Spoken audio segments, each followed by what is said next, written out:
Kaleshwaram project మొదలు మనం 2017, 16, 17లో మాట్లాడుకున్న మాట నాకు ఇప్పటికి గుర్తున్నాయి. కరువు వచ్చినప్పుడు, వాతావరణం అనుకూలించినప్పుడు నీళ్లు లిఫ్ట్ చేసుకోవడం దీని ప్రధాన లక్ష్యం. సరిగ్గా ఇప్పుడు దాని లక్ష్యం ఉన్నది ఇక్కడ. ఏ కాళేశ్వరం ప్రాజెక్టు ఏ పర్పస్లో అయితే అన్న ఆ 3 షేకింగ్ హ్యాండ్స్ ఉండాలనుకున్నారో ఇవాళ ఆ పర్పస్ ఉన్నది కదా. ఈ పర్పస్ వల్ల నెరవేరడం లేదు. నెరవేరకపోవడానికి పరస్పర రాజకీయ ఆరోపణలు కారణమా, లేకపోతే కనుక బీఆర్ఎస్ చేస్తున్నట్లుగానో కొన్ని ఆరోపణలు కొంతమంది అక్కడక్కడ అవి కారణమా, కాంగ్రెస్ చెప్తున్నట్టుగా నిజంగానే దాన్ని ముట్టుకుంటే నష్టమా?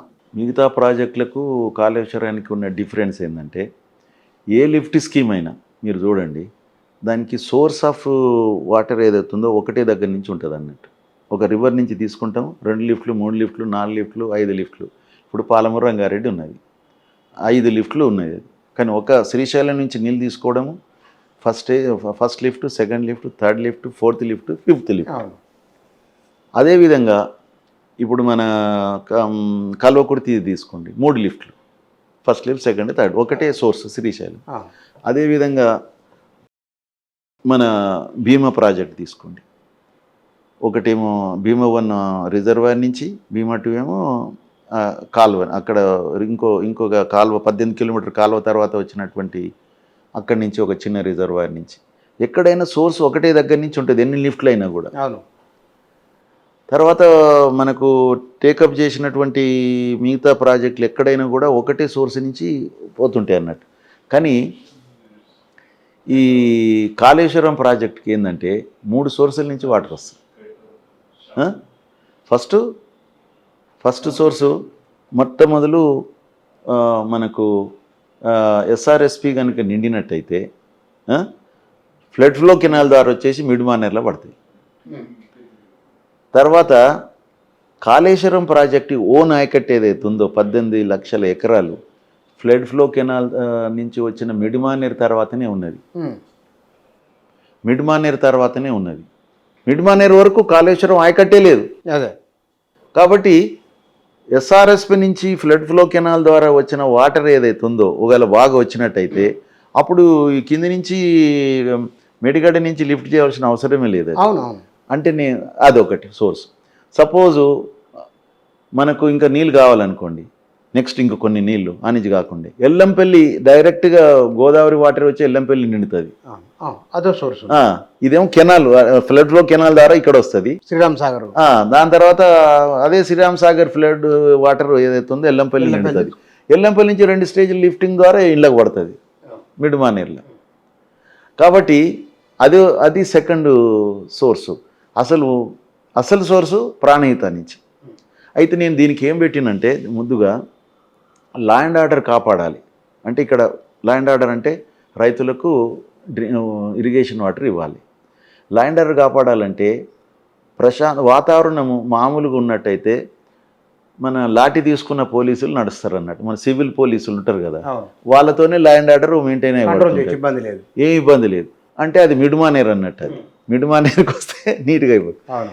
కొంచెం ప్రాబ్లమేటిక్ ఉన్నదంటే సిఆర్పి వస్తుంది, కొంచెం ప్రాబ్లమేటిక్ ఉంటాయి. సిఆర్పి అంటే ఎల్లంపల్లి అన్నట్టు. ఇంకా ప్రాబ్లం ఏందనుకో ఆర్మీ దిగుతుంది, అది మన మేడిగడ్డ. ఆర్మీ ఎప్పుడు దిగుతుంది, మొత్తము అక్కడ వీళ్ళతో కంట్రోల్ కానప్పుడు, వీళ్ళ దగ్గర లేనప్పుడు, అప్పుడు అది ఆర్మీ దిగుతుంది. అంటే కరువు పరిస్థితులు మీ లెక్కన. అదే కదా, ఆర్మీ దిగిందంటే అక్కడ పరిస్థితి అంతా అస్తవ్యస్తంగా ఉంటుంది. మరి ఎప్పుడో సంవత్సరానికి 2 సంవత్సరాలకు 3 సంవత్సరాలకు మరి అవసరం ఉన్నప్పుడు ఉంటే ఎందుకు ఆర్మీ వద్దని అనుకుంటామా? అప్పటికప్పుడు కావాలంటే ఆర్మీ తయారవుతుందా? పోలిక బాగుంది. అప్పటికప్పుడు కావాలంటే ఆర్మీ వస్తుందా? ఆర్మీ ఎప్పుడే కానీ రెడీగా ఉండాలి. వాళ్ళు యుద్ధం జరగదు కానీ ఎప్పుడు వాళ్ళు రెడీగా ఉండాలి. అదేవిధంగా అలాంటి సిచ్యువేషన్ వచ్చినప్పుడు ఆదుకునేది మన మేడిగడ్డ. కాబట్టి ఈరోజు మొత్తం సిచ్యువేషను సివిల్ పోలీసుతో అయితే లేదు, సిఆర్పితో అయితే లేదు. ఇప్పుడు ఆర్మీకి ఉపజెప్పాల్సిన పరిస్థితి ఏర్పడ్డది. ఆర్మీకి ఉపజెప్పడానికి ఉన్న అవరోధాలు ఏవైతున్నాయో అవి తొలగించి మనం ఆర్మీకి ఉపజెప్పాలి. కానీ ఆర్మీకి ఇది ఉంది కదా, ఈ చట్టాన్ని ఇక్కడ ఆర్మీ పెట్టడానికి వీలు లేదు కదా, ఇప్పుడు అది వద్దన్నారు కదా అని కూర్చుంటే ఇక్కడ మొత్తం నాశనం అయిపోతుంది. రైతులకు నష్టం జరుగుతుంది. కాబట్టి ల్యాండ్ ఆర్డర్ పోయిందంటే రైతులకు నష్టం అవుతుంది. ఇప్పటికైనా సరే నీళ్ళు ఇప్పుడు బేసిజాలకు పోకుండా పంతాలకు పట్టింపులకు పోకుండా రైతాంగాన్ని ఆదుకోవాలి. రేపు ఇంకా 2 నెలలు వర్షం, నెల రోజులు వర్షం రాకుంటే కనా కష్టకాలం అవుతుంది. ఇప్పుడు నీళ్లు లిఫ్ట్ చేసుకునే అవకాశం ఉన్నదా? లిఫ్ట్ అంటే మేము ఇంతకుముందు మీకు చెప్పాము. ఆ, ఇప్పుడైతే ప్రాణితలో దాదాపు 1,00,000 క్యూసెక్ల పైన వరద ఉంది. నీరు వస్తున్నది. ఉం. మనం కన్నెపల్లి దగ్గర పంపులు నడవడానికి కావాల్సిన లెవెల్ కంటే కూడా ఇంకా 3-4 మీటర్లు హయ్యర్లోనే ఉన్నది వాటర్ ఫ్లో. ఉం. దానికి మన మేడిగడ్డ యొక్క గేట్లని మూసి చేయవలసిన అవసరం లేదు. ఇప్పుడు ఓపెన్గా వెళ్ళిపోతుంది. వెళ్ళిపోతున్న కూడా ఆ లెవెల్ ఉంటుంది అంత. ఒకవేళ అక్కడి నుంచి ఇన్ఫ్లో కనుక తగ్గిపోతే ఈ లెవెల్ తగ్గుతుంటుంది అన్నట్టు. ఓకే. కాబట్టి ఇప్పుడైతే వాస్తవంగా అయితే ఇప్పుడు మనకు అవైలబుల్ లెవెల్ ఉన్నది. కాబట్టి కన్నెపల్లి పంప్ హౌస్ నుంచి రోజుకు కనీసం 2 టీఎంసీల నీళ్ళని మనం ఎత్తిపోసి అన్నారంలో పోయొచ్చు. అన్నారంలో మనం ఒక 3 టీఎంసీలు 3.5 టీఎంసీలు చేస్తే ఎండిడిఎల్ వస్తుంది. అక్కడి నుంచి మనం దాన్ని సుందిళ్లకు మనం చేయొచ్చు. అక్కడ కూడా ఎండిడిఎల్ వరకే నిలిపోని వాటర్ని అక్కడి నుంచి ఎల్లంపల్లికి పోవచ్చు.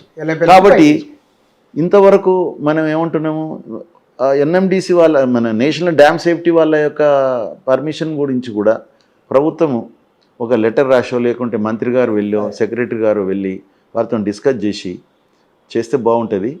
కాబట్టి నేను నిన్న ఒక ఛానల్ 2 ఛానల్లో కూడా ప్రభుత్వం దీని మీద ఒక స్పందించినట్టయితే, మాకు తెలిసిన సమాచారం ప్రకారంగా ఒక సీనియర్ విలేకరి నేషనల్ డ్యామ్ సేఫ్టీ అథారిటీ వాళ్ళ యొక్క దాంట్లో కూడా కాంటాక్ట్ చేస్తే ఎవరు ఇంతవరకు మాకు కాంటాక్ట్ ఎవరు చేయలేదు కదా, ఇప్పుడు పరిస్థితి ఇది ఉన్నది, అక్కడ ఇంజనీర్లు ఏమో చేసుకోవచ్చు అని అంటున్నారు, మీరు ఏమంటారు అని అడిగినట్టు తను.